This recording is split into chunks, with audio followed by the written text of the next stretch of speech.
Well, hi, it's Dr. Diane again, and I'm here again to present our third ACE approved unit for BACB certificates. Its title is Parental Stress, What is it, How it affects us, and what we can do about it. Now remember, if you're looking to acquire CEUs for this unit, you must be on the lookout for 2 secret code words during this presentation. They'll be presented like this. Well, not exactly like this, because they'll have something printed on it. Okay, so what you do is you look at the words, you copy them down, and at the end of the presentation, you contact Rachel Marlowe, who will also give you copies of the research articles that we talk about in this presentation. Okay, so without further ado, excuse me, ring, ring, ring. Oh, hi. Hi, Terry. Hi. One second. Alex, sweetie, Mommy's on the phone. Sorry, what were you saying? Yeah. Jennifer, take care of your brother. Mommy's on the phone. So, what did the doctor say? Stress. He said the problem was stress? Well, how did that happen? Alex, stay out of the refrigerator. It's not lunchtime yet. No, Jennifer, we're not going to McDonald's. Mommy's on the phone. Terry, are you still there? Sorry, I understand. Stress. Oh, that's terrible news. Too much coffee. Yeah. You're right, it's the coffee. Alex, Jennifer, the 2 of you are in big trouble. No iPad privileges. Alex, stop fighting with your sister. Terry?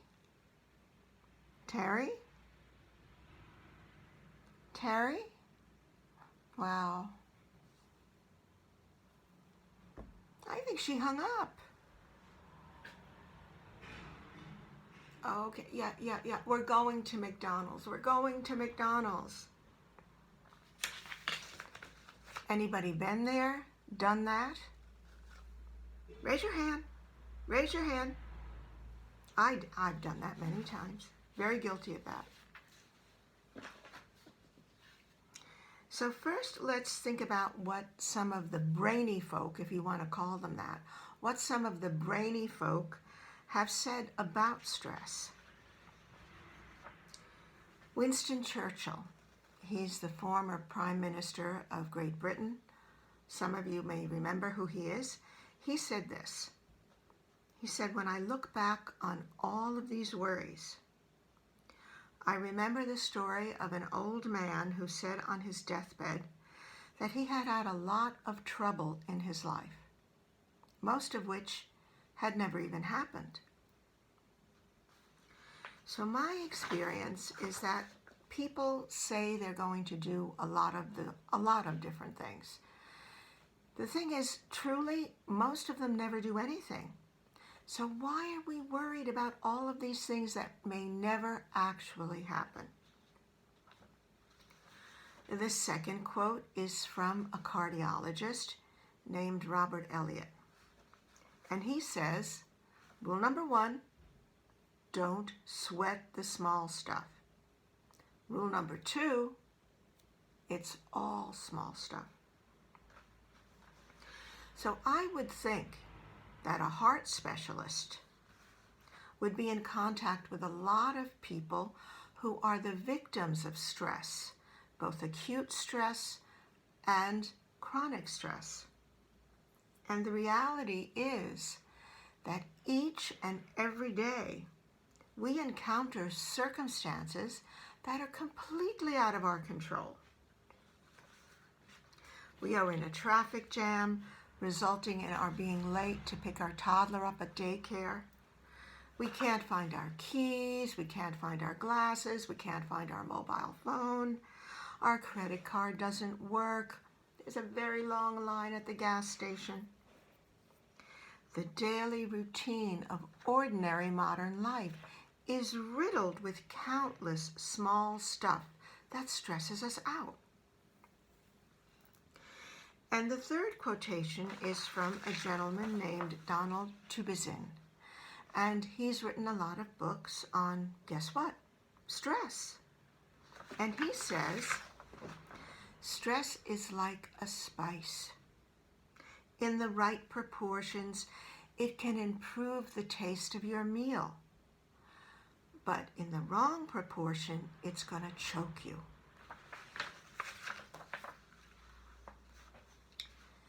So, stress is not only the bad stuff. It could be the good stuff too. Buying a new house, getting a new job, getting married, having a baby. All of these things are perfectly wonderful, but they create a lot of stress for us.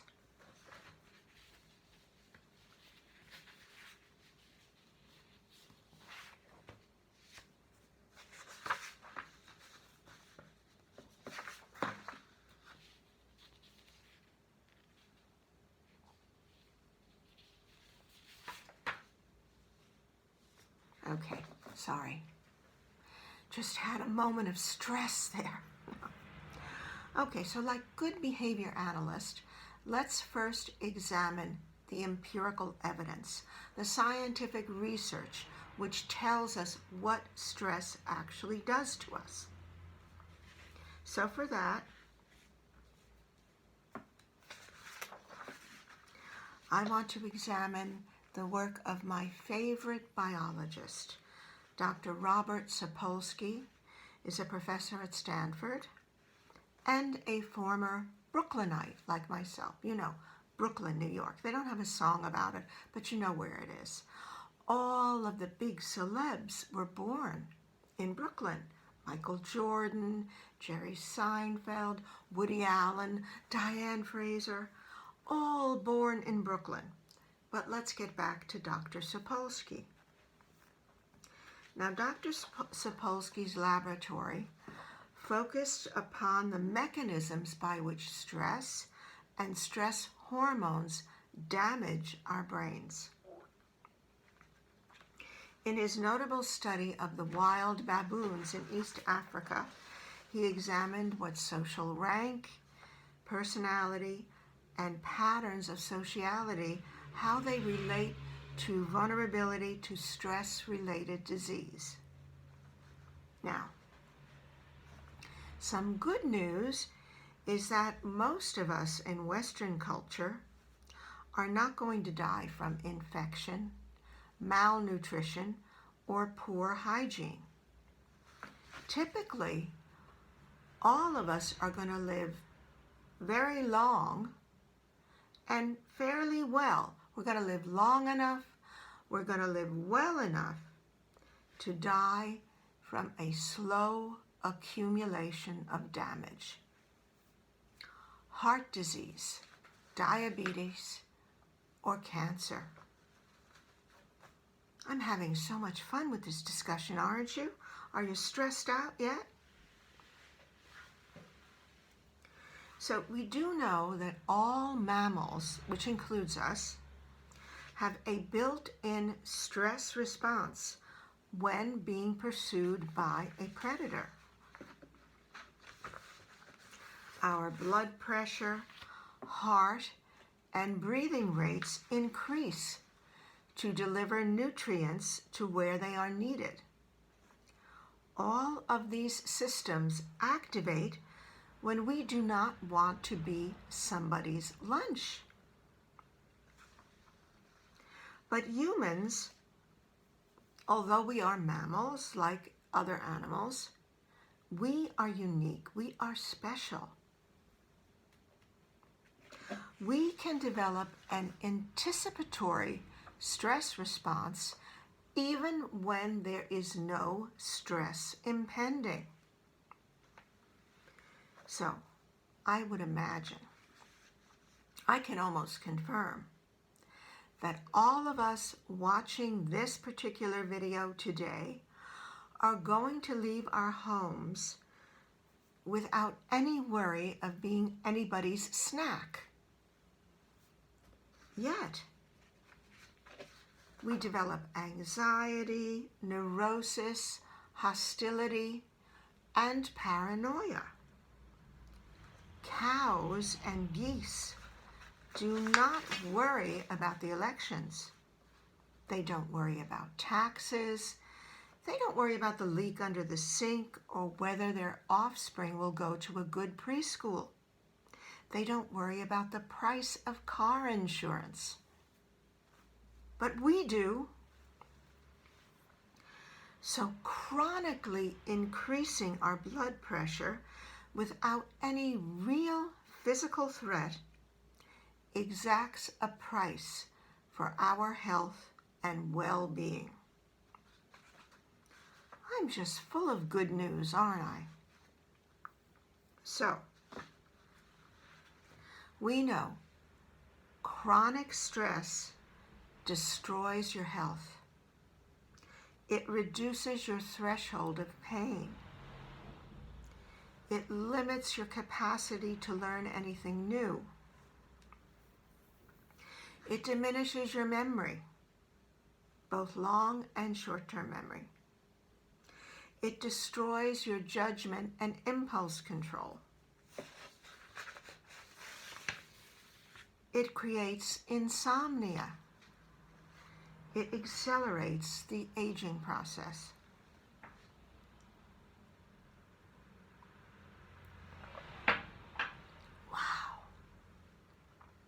Stress is super, super duper bad. I'm really stressed now. So let's narrow our focus a little bit to our topic of parental stress. So first, let's consider general parenting, the parenting of a typically developing child.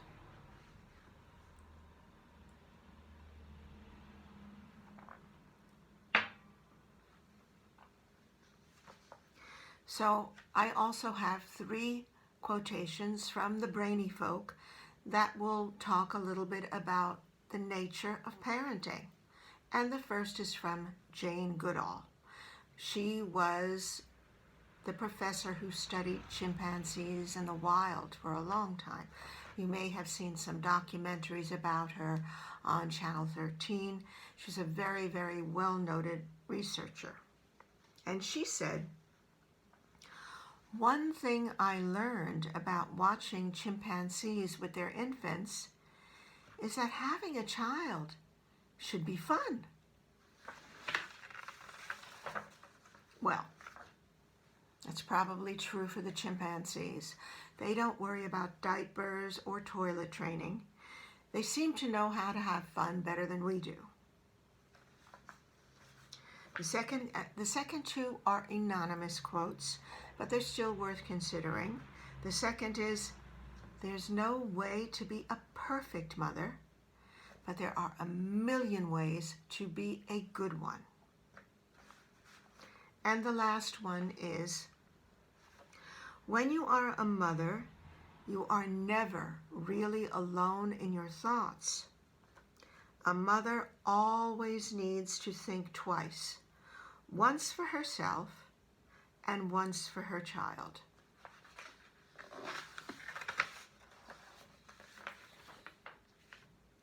So the former 3 quotations actually sound pretty good. Parenting doesn't sound too difficult after those quotations. So then why? Why is parenting?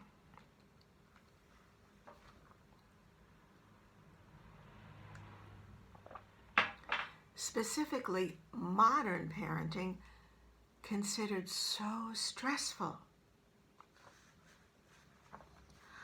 I remember my own mother thinking my generation was completely crazy. When I was growing up 100 years ago, I was out on my bicycle nearly the entire day. I mean, on days when we didn't have school.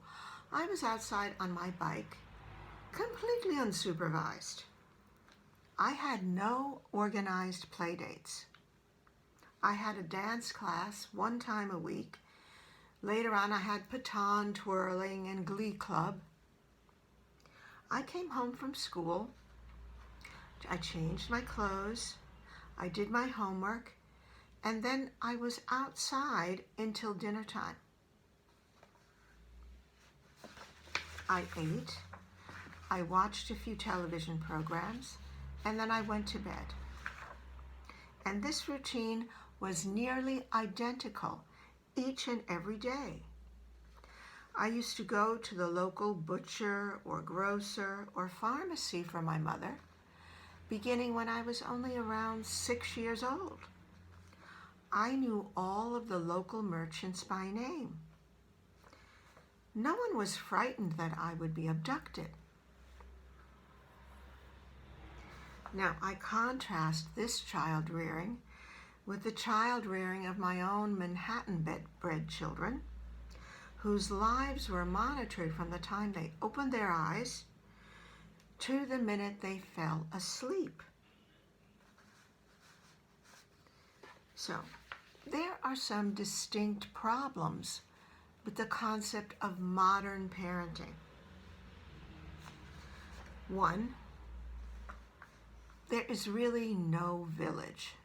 I mean, have you heard of this statement? You need a village to raise a child. I think that was Maya Angelou who said that. I'm not really sure. But today you don't really know your neighbors. I mean, you know a few, but you don't really know the people in your community the way that we used to know them when we were growing up. Basically, you're quite isolated. You don't know your neighbors. And you really don't have the same amount of time to socialize with these people. So because you don't know these people, you are basically controlled by fear. Secondly, we have the media. So the media today has produced not only a plethora of information, but a plethora of misinformation. Parents can easily become highly confused about what they hear or what they read. Thirdly, we have become fiercely competitive with our children. We compare our children with everybody else's and push them to achieve.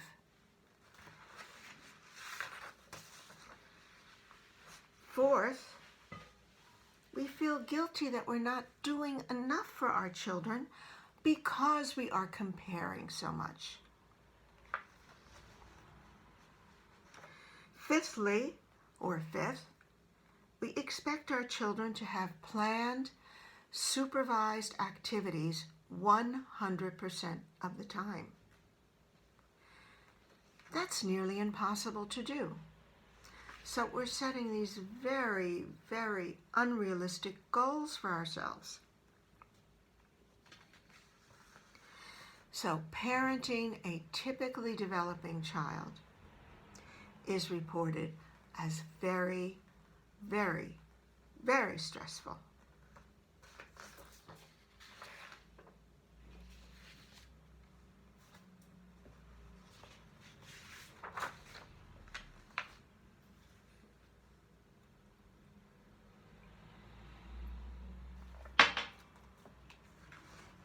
So, in comparison to parenting a typically developing child, there are the additional challenges of parenting a child with a disability.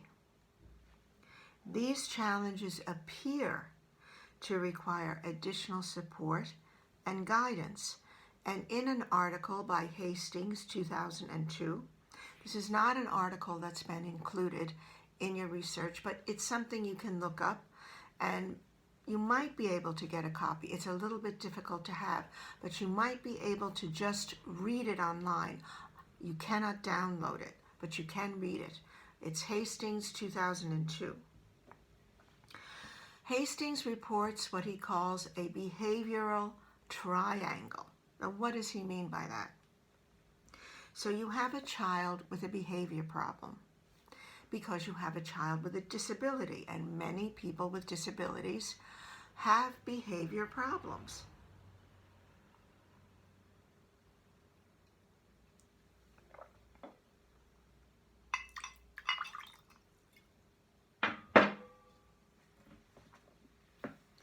So the child has a behavior problem, and this is followed by the parent's physical response to stress. Normally, the blood pressure increases, and that physical response to the stress is followed by a stress behavior on the part of the parent.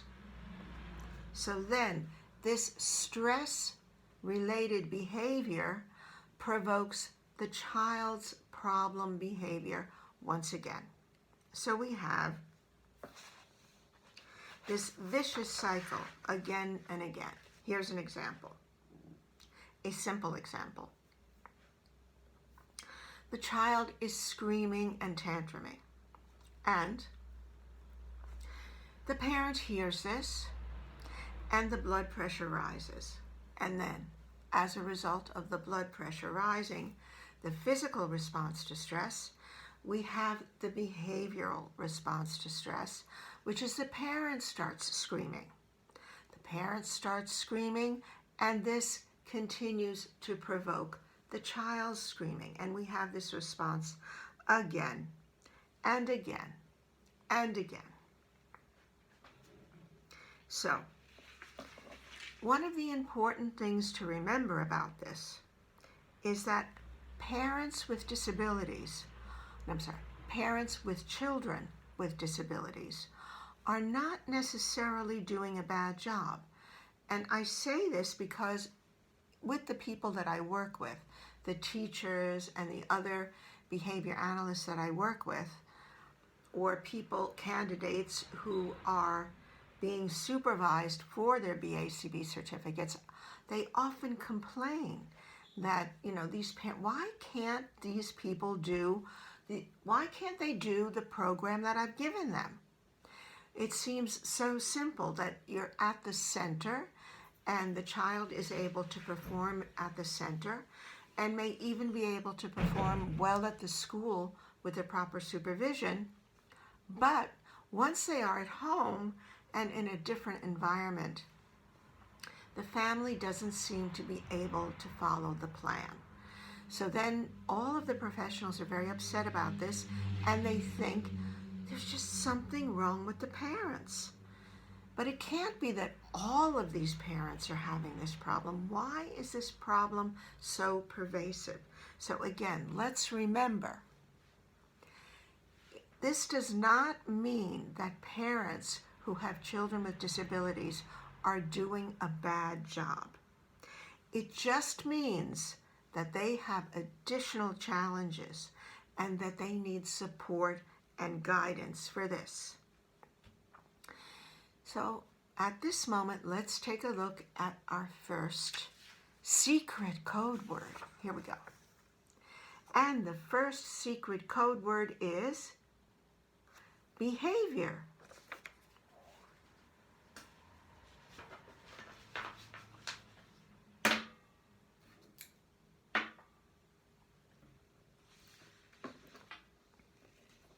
So we think, okay, these families who have people with disabilities, children with disabilities, they need extra help.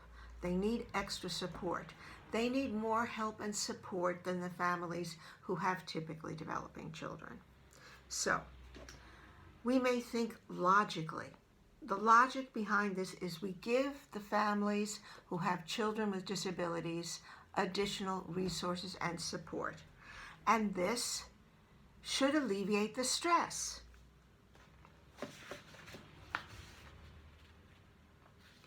However, what the research demonstrates is that parents of children with disabilities do find the training helpful, but they don't find it eliminates the stress. Now, research also will support that high parent fidelity will impact treatment. So what does that mean? It means that if parents are able to follow the instructions that the professional gives them, their child will have good outcomes. So, in general, high quality involvement by the parents or by other family members does contribute to better outcomes for the child. That we know is true.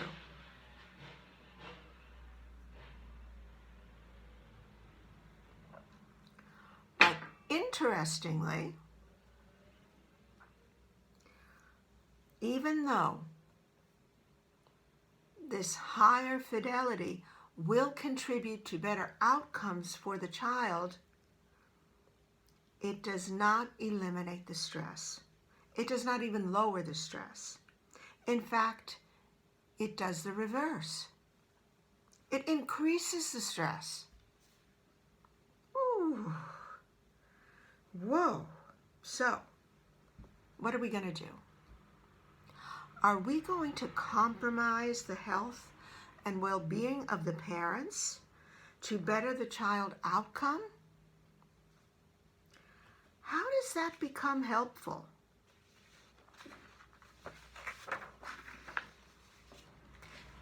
So I guess the question here is, hey there, fellow behavior analysts, what are we doing wrong? Something is wrong here. So I guess the best place to start with this, again, is the research. So let's have a look at the Allen article from 2002.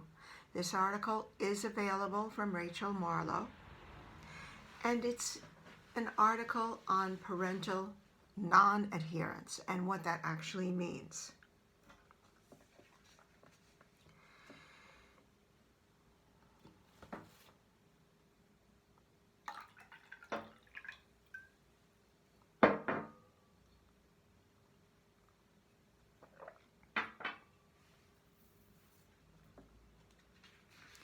So we know that the research on behavior analysis demonstrates that childhood behavior responds well to properly managed contingencies.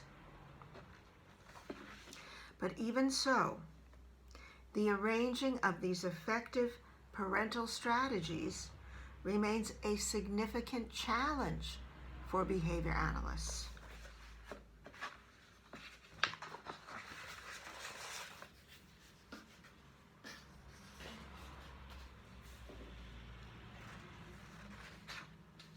We know that the child can work very well at the center, at the school, but the strategies are just not managed well at home.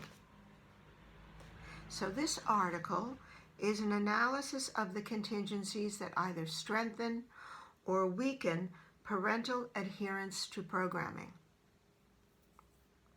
So what we know is that the effectiveness of the treatment plan is very important. So you have to be able to create a good treatment plan for the family and also an individualized treatment plan that really is tailored to the needs of that specific family.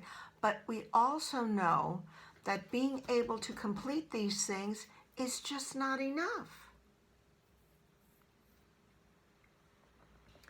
So here are our treatment variables.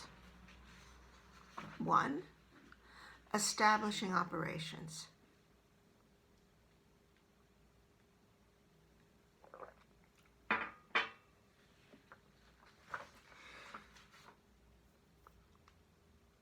So with establishing operations, we fail, we met not with everyone, but we fail to establish intermediate outcomes as reinforcers.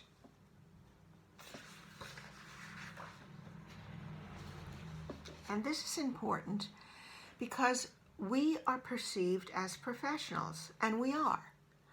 But most families' understanding of intervention comes from the medical model.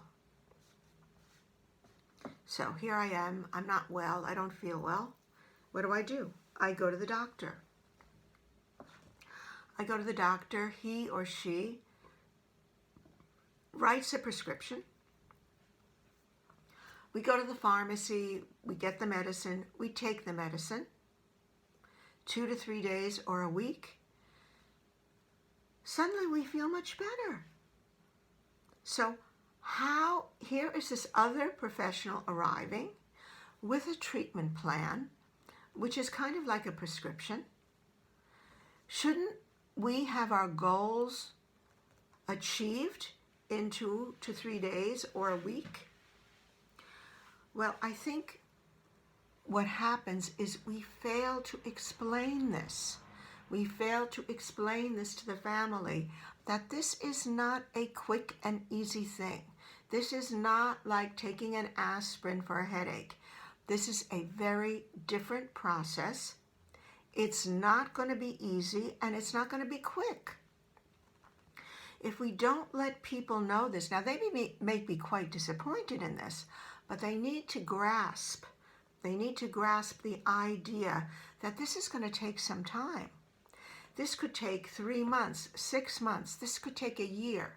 For example, if the family, often with a child with autism in particular, we are contacted because the child is not talking. And talking is a very, very valuable skill in our society. So when the child doesn't talk, we contact a professional that we expect to fix this problem very quickly. When that doesn't happen, the family becomes very disappointed. I think in a sense, they become punished. So they figure, okay, this is not really working. I'm doing these things. This is not working quickly enough. My child isn't speaking because we have the wrong objective. It's true. Talking could be a very good long-term objective, but it's not a good intermediate objective. We need to focus on the prerequisite skills to speaking and allow the parent to understand that this is what we're working on, that speaking will arrive. But if we're going to wait for that, there's going to be a long time before reinforcement arrives. So the parents first need to understand that our goals take a much longer time than our trip to the doctor or the dentist or something that they're familiar with. This is a process, and the process takes a while. So we have intermediate objectives like making eye contact, like approaching or using a gesture to ask for things that will eventually lead, we hope, to speaking or to at least some viable means of communication. So the important thing that the behavior analyst needs to communicate in this situation to the family is that this particular goal of wanting the child to speak has intermediate steps, and that it's going to take a while for the child to learn this. It's not going to be a goal that's going to be attainable very quickly or very easily. You need these intermediate goals so the parent, not necessarily the child too, but the parent can contact reinforcement more frequently. If they're going to wait a year or two for the child to speak correctly, that's not enough reinforcement.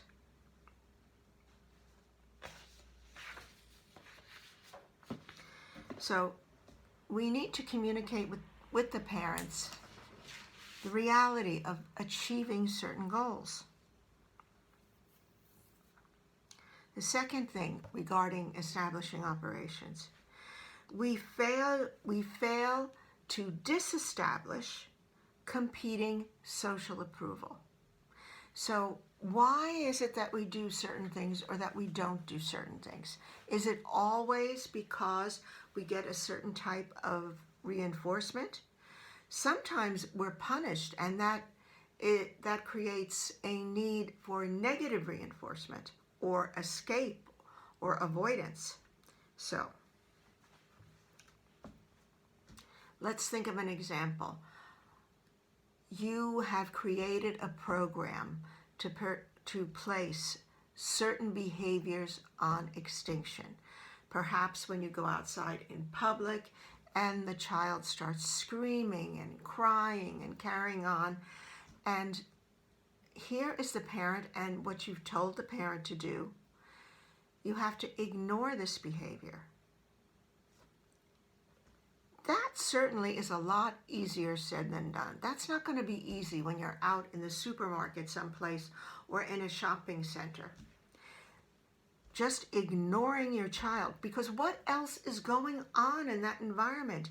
You have a lot of competing social approval or asocial approval because the child is screaming and crying, and people are marching around and they're looking at you thinking like, what is wrong with this person? Now, those of you who are parents, and I imagine many of you are, what do you do? How do you feel? Let's think about it for a minute. I have this one example from years ago. I don't know if you know the Nabisco cookie. It's called Mallomars. And my children loved Mallomars. I don't know, do they still exist? They probably do. Anyway, both of my children knew where Mallomars were located in all the local groceries. And they had developed a very effective strategy for contacting the Mallomars. They would fall to the floor like a loose bag of cooked spaghetti. And they didn't stand up until the Mallomars were in hand. Now, my own behavior was not really governed by my children's behavior in that setting, because it was governed by the thousands of eyes that circled me. Look at this terrible mother. Why doesn't she give these poor children a cookie? I couldn't tell you how many times those Mallomars just magically fell into my cart. But like a good behavior analyst, I had a backup plan. We all came home. I took the Mallomars out of the cart and I made a public display of either tossing them into the toilet or throwing them away into the garbage. So the message was, if this is the way you're going to ask for the Mallomar, nobody's going to have any. Mean, mean, mean. But it was an appropriate contingency. So it also permitted me to allow my children to know. Differential reinforcement is one of our best strategies. Put something on extinction, teach new appropriate behavior. So the reinforcer is available, but not when you act like this.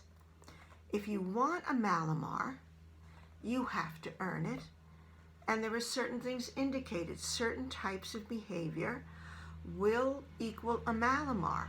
So if you earn the Mallomar, yes, you may have it, but you also have to ask for it appropriately. You might indicate, you might either be in the shop or before you go shopping, and you can say, gee, Mom, I did these things, and I'd like to have a Mallomar. And also the parent could indicate how many times a week those Malamars could be available. I mean, are they available every day? They were never available in my house every day, but maybe they were available once a week, something like that. So you need to organize a structure so the child understands, how do I have contact with my reinforcer and when? But you need to understand that people who have children with disabilities are up against this problem. They're outside trying to put bad behavior on extinction, and they have all of this public disapproval. So for them, their behavior is not being shaped by the behavior of the child, but by the behavior of the community. So one of the ideas here in this article is that we're, as behavior analysts, we're not cognizant enough of what we're asking people to do.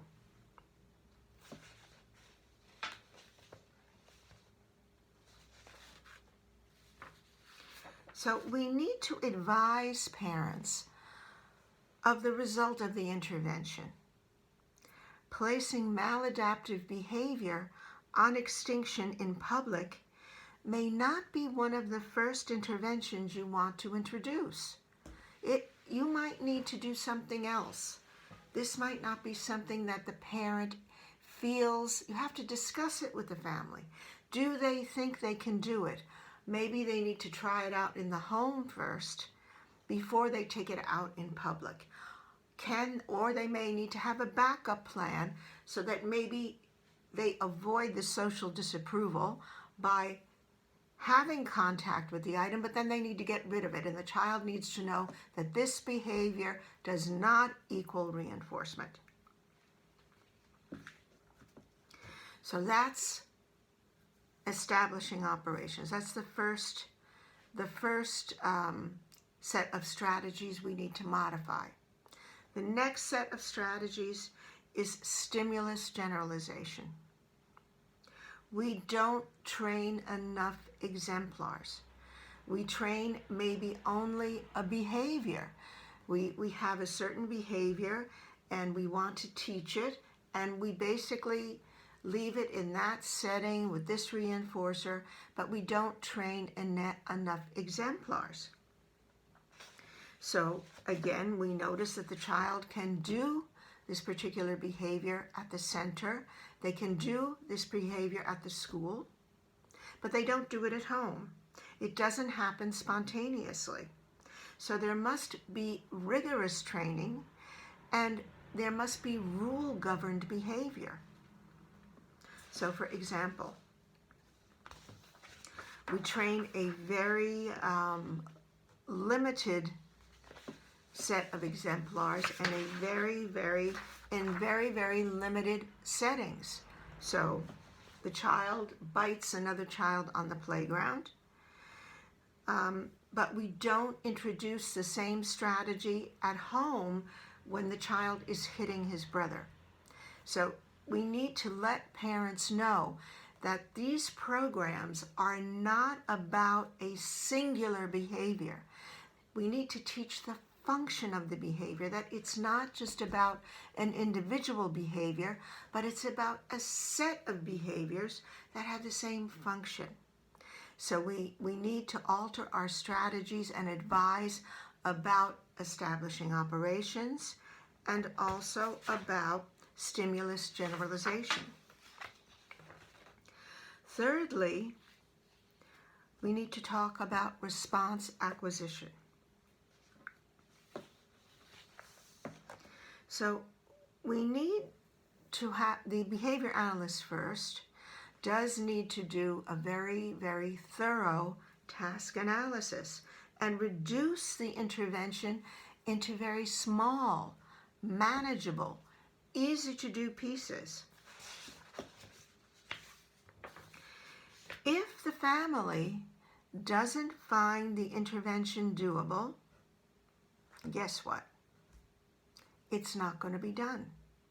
It's just not going to be done. So why are you spending all of your time introducing something that is so complicated that the parent will never do it? It's better you design something very simple that the parent is very likely to do and is very likely to receive reinforcement for doing. So, we also, in the area of response acquisition, we have weak instructional technology. So, what we do as behavior analysts sometimes is we talk far too much. There's a lot of talking going on and descriptions of things and use of language sometimes that parents don't really understand. So we need very short, practical descriptions, and we need to use a lot more modeling. Here, I'm doing this, I'm showing you this procedure, now you do it. Now we take a video and we look at that together. We have modeling and observation. This is where we need to concentrate. Not so much descriptions and definitions. Those at the end perhaps are not as useful. We need to arrange the instructional environment so that there aren't as many distractions. Now, in the typical household, of course, there's 100 distractions. Very difficult to get anything done. Is there a way to organize things so that there's an older child available to take care of the other children, so the older child is watching a video or something like that, so that you limit, you have to organize your environment so that we limit the distractions available when we have our parental guidance. Lastly, we have the area of consequent events. We have competing punitive contingencies.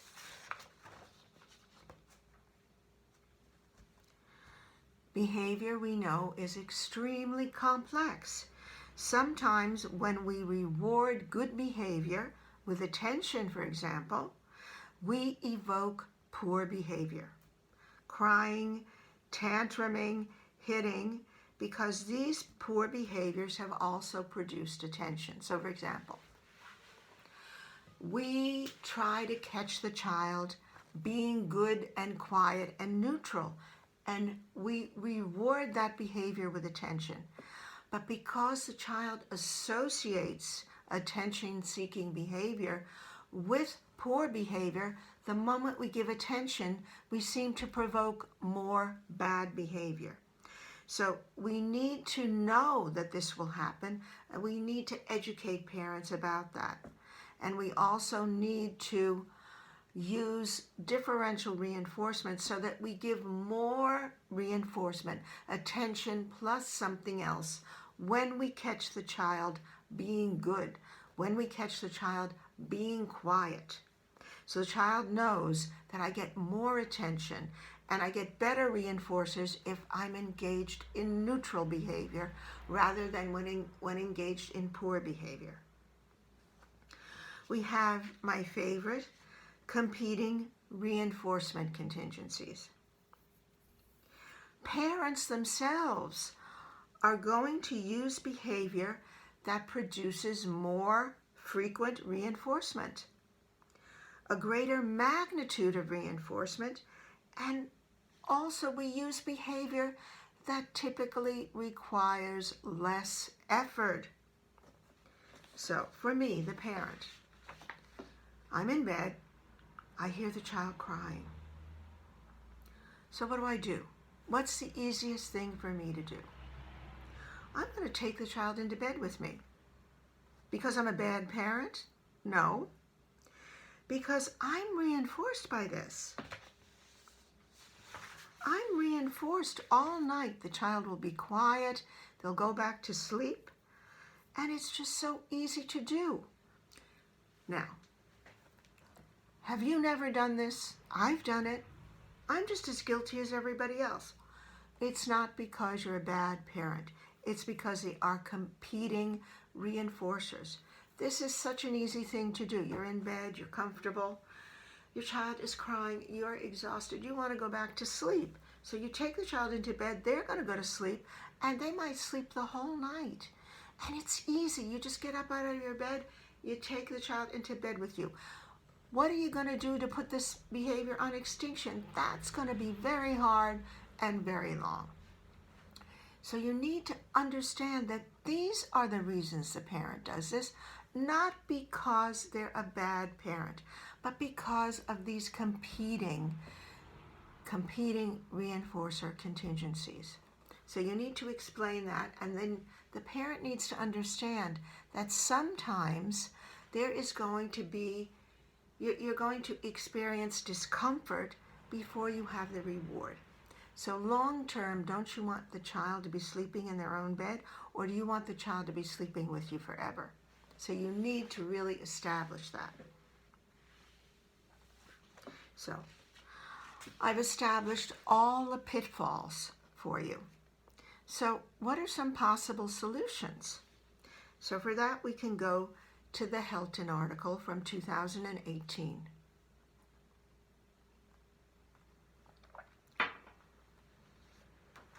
Creating your own parent guide in 10 steps. So this is just a very simple way. It's not the only thing that you will do, but I find it's outlined very neatly and simply. So you have 10 steps. The first one, very simply, let's provide a very simple definition and example of ABA and how it's used at school and at home. Secondly, provide simple definitions and examples of common ABA terms like reinforcement, like punishment. 3, provide a definition and examples of the ABC contingency and for BIP, Behavior Intervention Plan. 4, provide a definition and examples of common ABA strategies like token economies and differential reinforcement. 5, provide definitions and examples of different types of data. 6, provide visual examples of graphs and what they mean. 7, customize and personalize the guide for the target student. Use the student's name and target behaviors in the guide's examples so that parents will understand how the guide is being used for this particular child. 8, provide a list of resources for the parent if they've asked for these resources. 9, provide a reference page with examples of the ABA contingency, the behavior intervention plan, with some other graphs. 10, make a table of contents. This may sound very simple, but it's extremely useful. And from there, if you follow some of the other examples given in the previous article by Alan, I think you'll have some good results. Very, very calm. You're going to be very, very calm. You're going to eliminate all of that stress. So, goodbye for now from Dr. Diane. Oh, wait. Did you hear something? Oh my. Oh my. So you have your second secret code word is Malamar, not with the W. I wrote it incorrectly. M-A-L-L-O, no W, M-A-R-S. Malamars is your second code word. First one was behavior. Second is Malamars. And oh my goodness, here are those forbidden Malamars. Did you hear something? No, no, no, no. Stop, stop, stop. No, no more Malamars. We're going home now. I'm going to tell Daddy. All right, need to go, need to go. Stress.